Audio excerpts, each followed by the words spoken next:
आज हामी बनाउँदैछौँ 2 थाल भात रुच्ने अमिलो पिरो ट्वाक्क परेको काँक्रो आलुको अचार। काँक्रो आलुको अचार बनाउनको लागि चाहिँ मैले काँक्रो लिए, जस्तो सेप आउँछ त्यस्तै काटेर हालिदिनुस् हैन।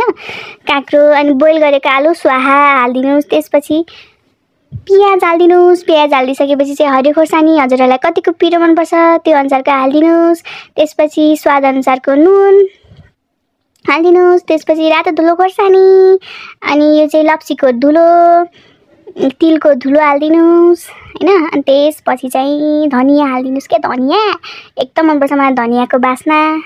अनि लेमन चाहिँ मैले एउटा मात्र हालिदिएँ किनभने मैले लप्सीको धुलो हालेको थिएँ, त्यही भएर लेमन चाहिँ एउटा मात्र हालिदिएँ। हजुरहरूलाई कतिको पिरो मनपर्छ अमिलो मनपर्छ त्यो अनुसार हालिदिनुस्। अनि तेल बेसार मेथी हैन हरियो खोर्सानी फुराउने अनि झैँगे पारेर मजाले मिक्स गर्ने।